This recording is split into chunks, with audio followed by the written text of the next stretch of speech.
Assalamualaikum, salam sejahtera, bersua kembali dalam 2030. Bersama saya, Dr. Jeniri Amir.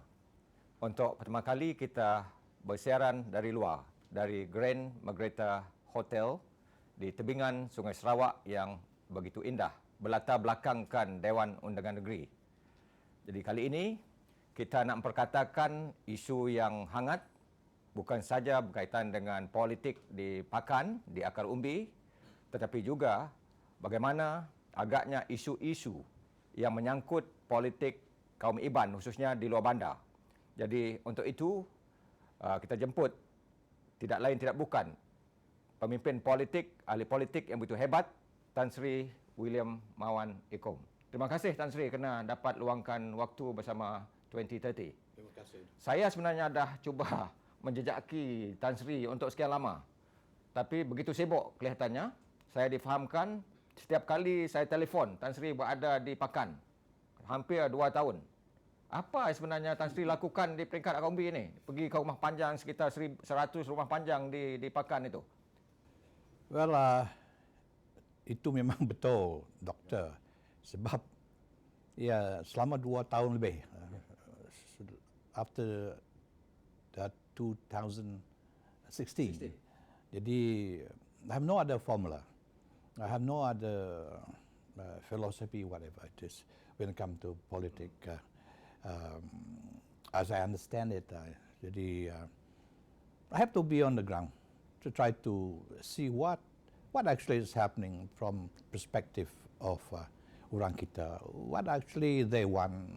But that's it, in order to turn around some feeling, perception yang mungkin berbeza dengan the administrators, planners ataupun our leaders and all this, just to bring both parties together. Jadi I've been there for so long, I've been in politics for Practically every week going down to the ground. Twice a week in Twice a some weeks, yeah. And a lot of people didn't believe, but a lot of people also know. Particularly because I don't have much else to do, so that's how I just do the very best I can as I'm moving towards the end of my... What really keep you moving? Well, I guess the spirit's there. I'm still healthy, versatile, and going around with the people, involving the people here and there, really refresh me. And there's so much at this age, at this level of my involvement, there's still so much for me to learn and also to contribute. Because in the old days, even though I've been there long, there couldn't be much things, not because you didn't want to, but because the resources we had was very little. The government development fund was not much, MRP was not much, even YB's allowances was not much. So there is not much you could disburse according to how much you think the people should deserve for any specific programs of development. Jadi, for the last 2.5 years, I've been trying to sort things out with taking into consideration the availability of fund programs that to be implemented. And I try to rope in a few of those government agencies just to see from what angle. First, it must go in tandem with the development plan, the government plan programs and all this, which one are to be prioritized. And so far so good with regard to our RTPs, actually, Project Rakyat and all this. I think our level of completion level of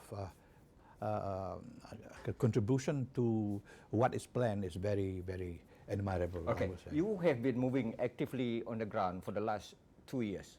Is this an indicator or a sign that you are keen to contest again in the next election? Well, you read, people try to read what I'm doing, why I'm doing it for, but I must tell you, when my level of preparation has been sustained, the tenacity is quite extreme.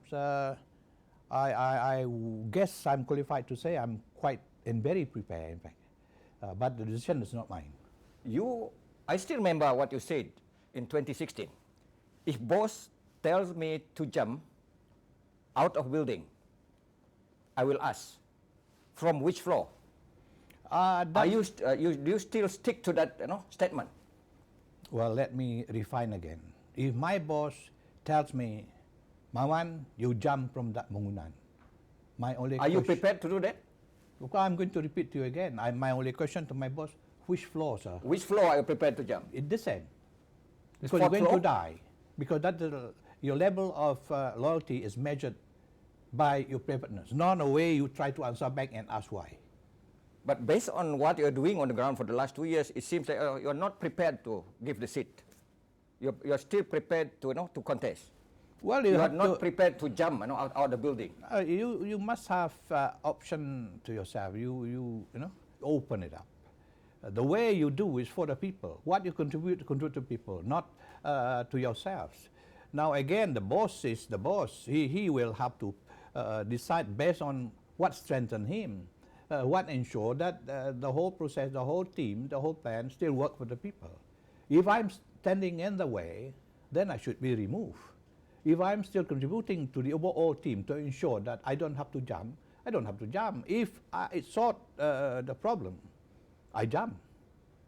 But based on what you're doing, it seems you're very confident that the boss wouldn't ask you to jump.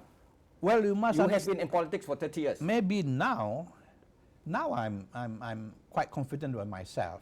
The level of support I have, I know I've come to a point in which I could gauge the level of confidence of people, not necessarily on me, but on the government and on the team that I represent. But remember this, in the last 2016 election, your majority was only 426. Those are votes. because all the so-called friends, the so-called in the team, did not comply.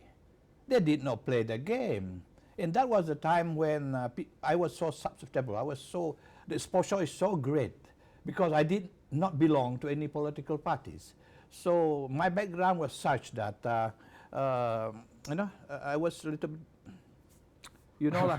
quite. That's almost make you lose the election. Yes, of course. 426. Everybody knows it. Baik, Tan Sri, kita lanjutkan perbincangan selepas ini begitu hangat. Dari mula Yes, dah of hangat course. sekali. Kita rehat sebentar. All right.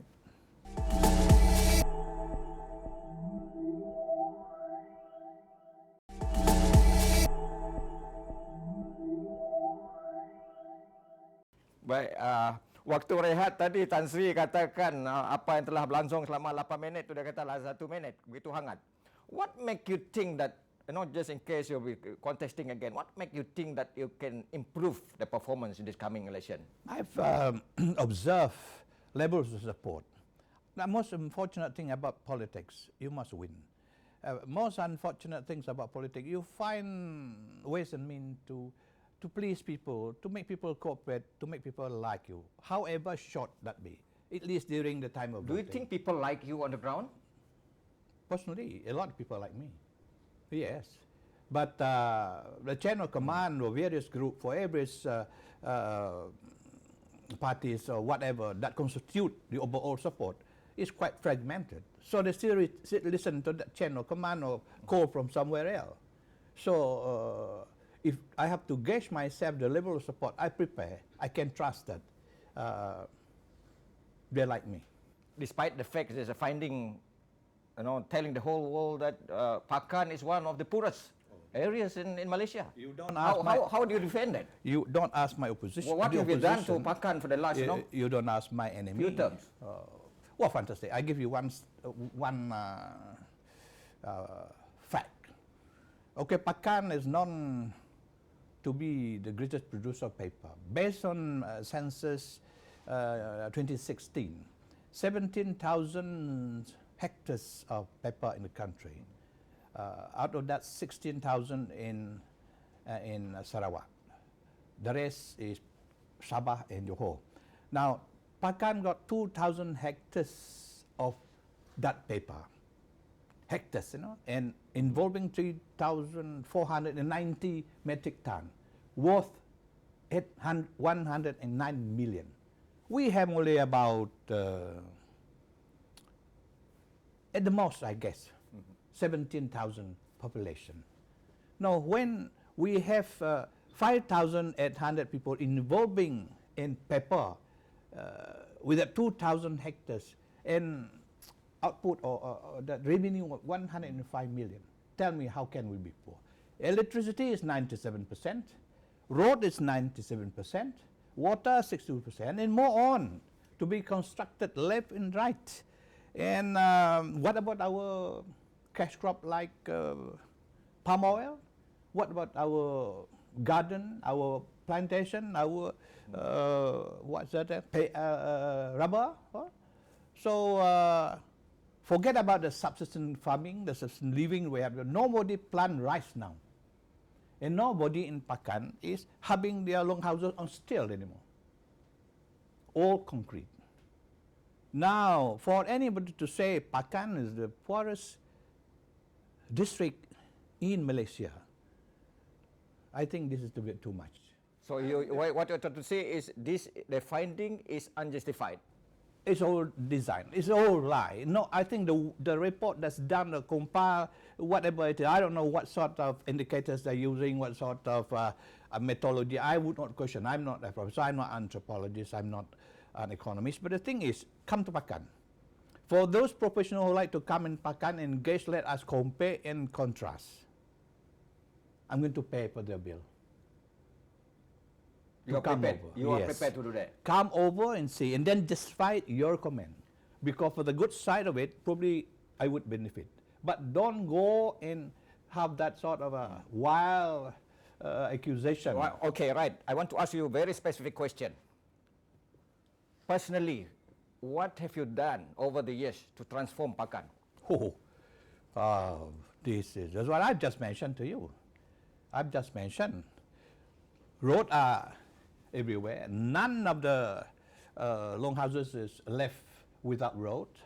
None of the houses are out of electricity, all connected to the grid. Why are people still complaining on the ground? Who are complaining? My opposition or my... I wouldn't know, but I mean, this the feedback that I got. Mm-hmm. This thing, I like to welcome this thing, and I think some outsiders, some of our leaders, including yourself, maybe Doctor, why Mawan was not answering. I can be reactive, all sort of nonsense. I talk based on facts and based on the finding. Of course, you yourself have never been to Pakan, have you? You promised to bring me. Yeah, and until I bring you, haven't fulfilled the promise. You constrain your comment. Don't follow those wild goose chase or something. You know. No, of course not. In Pakan, it's not far, brother. It takes six hours for Kuching, right? Well, you can fly. I pick you at the Cebu airport, and you'll be there. It's not people always, when they think about Pakan as poorest, it is one of the remotest town, the constituency is far in the interior. No, Pakan is the most center of the town, just next to Sarike, next to Bantango. How long does it take from Sarike? 30 minutes. And good road. That's a good offer, and more constructing. Are you satisfied of what you have achieved so far? Well, in the modern sense of development, and then given the time that we have embarked on this, and the government that gives so much, and yet giving so much, what else are there for us to complain? What is there for us to complain? But people who can say things or pretend that we are the candidate, this is what we could do, don't underestimate. There's so many rabbits out of the magician's head and call themselves leaders, call themselves politicians. You are referring to whom actually? Whoever there is. There, because tomorrow you can see people make comment, and I'm the leader, I'm the politician, and they said I want to contest. This is the other side of democracy. Anybody can contest. You are allowed, provided you can just put down your 5,000, if I'm not mistaken. You are the candidate. That's why I said, politicians are not somebody you pull out a magician's head and call themselves. We are on the ground, you know that. And I'm still standing here with clear mind, clear vision. Not so much I'm frustrating myself, but I feel that people are happy. But winning election is another thing. So what's your basic, principle in politics, in your struggle? Well, first it is not about yourself, not about your economic ambitions. It's about others. by the way I see it, politics is almost a total invasion of your privacy, of yourself, self-interest. Then you can do away with it. If you can't, then don't do it. It's not just trying to portray yourself, glorify yourself, nothing. Baik, menarik sekali Tan Sri dan hangat, dan kita berhenti rehat untuk sekitar.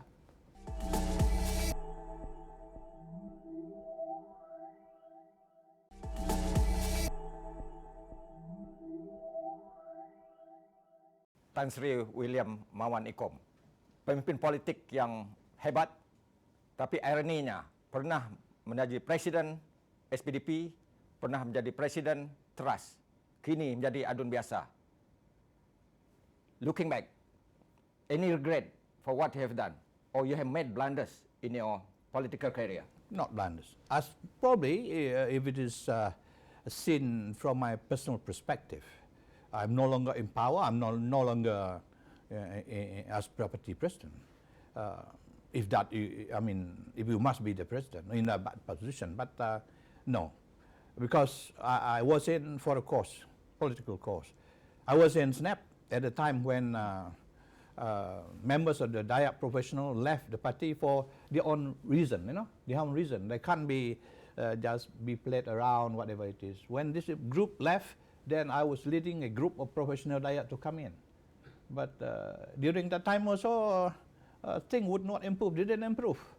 But there were some shortcomings with us, financial shortcomings. Nobody was really able to manage ourselves. When it comes to financial matters, in the hand of others. So that sort of leverage we didn't have. So because of that, we lose a lot of bargaining position in the party. But in that case also, how can we move further? The voice is not exactly ours, not easily heard. So not one person, it's not my view. A group of professionals, so we form another party. That's when I left SNAP. Now, again, when I rescued some of those officers doing it, those people evolve within the party and assume a position of prominence within SPDP. They were groomed by me in all this. Later on, we stumbled open the same problem. That the whole thing is shattered, the whole mission, the whole cause for struggle is not there. So if you're going to temper it and bring it somewhere else, not along the original mission, original struggle. And then, again, we're dominated because of dollars and cents again, which is always my weakest area, my weakest point. And after the thing had been settled by the top leadership here, after the whole issue had been settled by the federal, by some national at times, people would go to strangle one another, to go to trouble the whole thing, just to establish your point. I said, we are heading for disaster. So I gave way. Never mind, I can give up. I didn't lose whatever. Okay. What's the moral of story? What's the political lesson that you learn from all these episodes? Well, to strengthen ourselves or a group, you must have some all-round resilience. In other words, you must have the ideas, you must have the means, you have the team, you have the vision, and also the means to implement it. Assuming that we all have the money inside, we all have the thing. But if you don't align yourself with power that be, with the existing major party, for instance, I know that we shall be doomed. When I was leading SPDP, I leading trust, I never deviate from that. I will keep it along the main party, that is PBB. And we may be separate party, but there are a lot of consultation, a lot of guidance and all this. This is the spirit the PBB leaders, even from before, they understand until today. When I'm dragged because I don't have the mean, or because I'm weak in other thing, I'm butchered, I'm mutilated or ridiculed, that is a time when I feel that I could not further or advance the interests of my original political struggle. Any regret so far? No, I know politics is something up and down, and then as you go through the years, perception change, political issues change, the old probably will give way to the young, and then they would have to base it on what happens today, and as the world shift, and then emphasis on technology, science, and other interests which is away from our traditional struggle comes in, then that's where it's very difficult to find how relevant you are unless you are a very Okay, Tan Sri, why did you choose PBB, not other parties? Well, given that scenario at that particular moment, the choice is obvious. And for those people who know me before that, even during SNAP days, in the formation of PDP and formation of trust, people will not ask that. That would be my obvious choice. And for those people who've been in PBB, the senior leaders in PBB, how I steer the party, how I conduct the affair of the party, is never away from understanding with PBB, even guidance and advice and all this. Otherwise, if you have to go confrontational or away from that, we would be dead. How do you find PBB so far? I find there is solace. I find there is a lot of exception. I find there is a lot of friends in all this with whom I can look forward to, and then looking at how much from that angle I could do something for my Kwasan. Because most of it is within PBB's mechanism, within PBB strata of... What's the response from the ground so far? That now you are with PBB? The moment I joined in, I went on to explain, and not words of mouth, but with PBB form, whether you want to follow me. 2,000, 3,000, now it's 5,000. So how many over. So far? Almost 6,000. And I have about 200 over still in my office.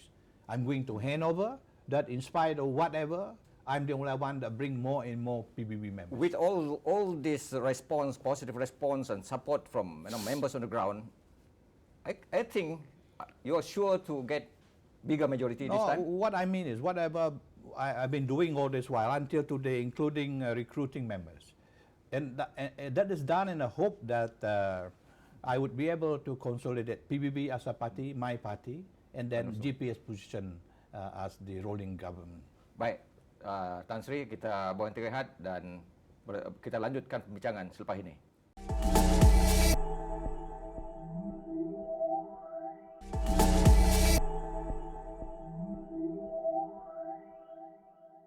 Bertemu kembali dalam 2030 bersama Tan Sri William Mawan Ikom Adun Pakan. Jadi sepanjang pembincangan tadi kita memperkatakan banyak isu. Satu isu yang masih hangat menyangkut masyarakat Iban, pengundi Iban di Sarawak ialah isu NCR. Banyak tuduhan, banyak kecaman termasuk terhadap GPH dan Kerajaan Negeri Sarawak. Bagaimana Tan Sri secara peribadi melihat segala kritikan ini, walaupun pelbagai langkah telah diambil oleh Kerajaan Negeri Sarawak untuk tangani masalah ini? Land issue is one issue that's very susceptible for people to manipulate, for people to monopolize on. And we have been doing this many times. I said it one time during presentation of Grand Tanah, that we, to some extent, over a period of time, over-politicize this land issue. Even opposition parties find it's very easy for them to pick and then lump something. And through it all, a lot of lies being hurled at the government administration, in spite of the fact that people kept on having the land section 16, 18, whatever it is, giving away. Or if the government must acquire your land for development, fair or inequitable and exact compensation also paid. We still do it, And then when it comes to petanah these lies and all this, with spread through Facebook and all this, it's very difficult for you to rebut because it takes many different forms. And people in the Ulu, they find it difficult to rebut the way we should be. But I think there is no other option, no other way. Trust the government. The government is the last person, the last organization, and the last entity that ever cheat the rakyat. Why we make the perceptions different? It's just because for short-term political advantage or other advantage, which I think we should not. Because at the end of the day, it's we, the landowners, who stand to lose. If we just continue to have our mountains or rivers the way they are, just we claim it for this and that, towards the end later on, when the thing is sorted out, in all fairness, it may not belong to us the way we would want to think it. And then, some of us may know where's my land, where's my ancestors' land and all this, which we call NCR ataupun territorial domain and all this. It has to be sorted out using the criteria and the parameters that's already laid out by the government. Because we do that, even our children quarrel, neighbors quarrel. That's why when you do it, also find it difficult. When you want to grant the parameter, give you the title, also very difficult, because who's going to ascertain it when families do not have a proper demarcations or boundaries and all this. So what's your advice to first to the landowners and second to the propagandists? Now, before you engage on this land exercise, a lot of money is needed. The federal government is already giving again. PH before didn't give. This time, PN government, they are already giving. State government is already giving just for these things to be done. We better take advantage of this. In Pakan, in my Kwasan, just recently, Datuk Amar Tengah was disbursing land title. Now on this 26th, Deputy Chief Minister Datuk Amar Tengah is also handing over almost 400 titles. And then I myself was asked to hand over compensation just last week. Now to me, what are we doing? Now the moment people earmark something, this area to be surveyed, and then you resist it, I think you lose. Because fund will be, the allocation will move somewhere else, and we are left with nothing to do it. And then we stand to lose. Just go on, because we are facing development booms and all this, in which our land will be utilized, will be used for further economic activities. And then if you continue to be, resisting all this sort, because you are influenced by opposition group in all this, whose lies no end, not the government. Tan Sri, in brief, what in your mind are the main challenges faced by the Iban community at the moment? I think it's a bit because of the advanced education. People were not like before. We have our own social value system, which advocate respects, honor, and other things. Even subscribing to heroism, even in earlier days. But when schools were built, people more educated. Now many qualified people, and everybody read and write. Everybody seems to be free to express their opinion and other things, and then pretend to know a lot of issues, which is good. Because of that, you are quite independent-minded. We are a bit fragmented in a way. We are a little bit fractious in a way. But probably that is the not exactly a positive side on democracy, no? Yeah. But I think we hold back. Hopefully that will become more reasonable. That is the problem we face now. If we fail to make use of it, if we use it because as of right, it may work. It may not work exactly for our interest. Okay. Briefly, we have about 2 minutes left. What's the way forward for the Iban? Cooperate, collaborate, and support the government. Whatever is there. Because people are not asking you to contribute money. Just join, collaborate. Like in Pakan, so much program, so much thing being laid out with the government lately. I can't, as a person, as an individual, do everything. I know government agencies all helping, but the qualified people, experienced people, capable people in Pakan, come back and manage it. Form a committee. I'll be forming my task force later on for the construction, for the development, or for transformation of the area. This is where we should cooperate, not try to contest each other on something that you don't have. Even create some lies in order to further your personal, group, or separate entity interests. What's the stand to your mind of the Ibans? The coming state election, do you think they will still support the stand by the government? That's the surest thing in which you can bank your hope, your future. The rest are temporary, and you're only there to regret. Bet on me. I've been there for a long time. So the right decision is very important. It has to be important. I watch over the years how people change colors, how people change their dresses. Later on, they end up there. But people locked in between, they have lost. So the bottom line is what? Government of the day. There's no other choice. Baik, Tan Sri. Ini suatu yang cukup hebat. Saya fikir 2030 perlu jemput Tan Sri untuk siri yang seterusnya. Dan Tan Sri telah memperkatakan pelbagai isu menyangkut Pakan sendiri, bagaimana beliau telah transformasikan Pakan sehingga menjadi sebuah kawasan yang boleh dibanggakan, dan juga memperkatakan isu Iban dan untuk Iban, masyarakat Iban bergerak ke hadapan. Suatu yang pasti ialah untuk mereka ikut arus perdana dan berdiri sama tinggi dengan masyarakat lain. Sehingga jumpa lagi minggu depan. Salam hormat.